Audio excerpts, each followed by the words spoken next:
Pendwa mwana wa Mungu, leo nataka nisimame na wewe kama unapita kwenye hali yoyote ya ugonjwa, kuna hangaiko lolote ambalo linakukabili kuhusiana na afya yako, iwe kwa muda mfupi au kwa muda mrefu.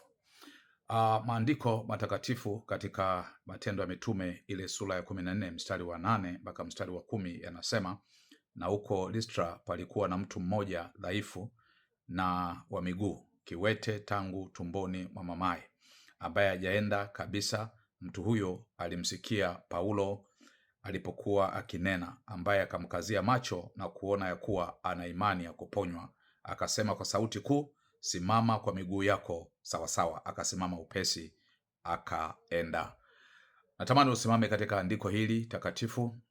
Pengine unaumwa wewe mwenyewe, au pengine ndugu, baba, mama, lakini watoto wako au mtoto wako, mumeo, mke wako yuko kitandani hawezi, au ana ugonjwa wote tu anapitia.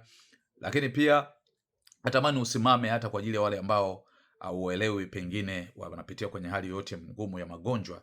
Amini katika neno la Mungu kwamba Mungu anaponya, Mungu anafungua, Mungu anabariki, Mungu atakufikisha mahali ambapo wewe mwenyewe ukupatarajia. Mungu anasema kwenye Yeremia ile sura ya 30 ule mstari wa 17 kwamba atakurejeshea afya, atakurejeshea afya. Yeye ni Mungu mponyaji. Lakini anasema katika Kutoka ile sura ya 23 ule mstari wa 25 kwamba nanyi mtamtumikia Bwana, lakini pia ataponya magonjwa yenu yote, apata kuwa mwenye kuharibu mimba wala tasa. Lakini Mungu anasema atatuondolea maradhi yote ambayo ya Wamisri, lakini pia atatupa neema katika maisha ya kawaida haya hapa duniani. Anasema kwenye Zaburi ya 103, ya nafsi yangu imhimidi Bwana, na vyote vilivyo ndani yangu vilihimidi jina lako takatifu.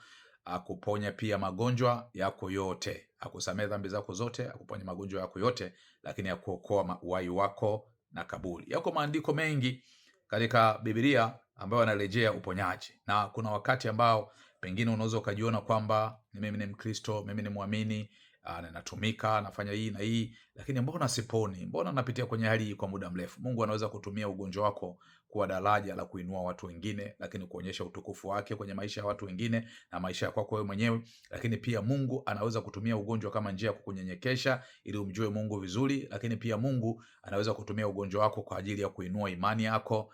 Mungu anaweza kutumia ugonjwa wako kwa ajili ya kudhihirisha ukuu wake, kama alikuwa na Lazaro na watu wengine waliopita kwenye changamoto. Lakini tulivyosoma haya maandiko kwenye Matendo pia juu ya mtu kule Listra ambaye Paulo alikuwa amemponya katika Matendo ya Mitume sura ya 14 mstari ule wa 8 mpaka wa 10. Lakini pia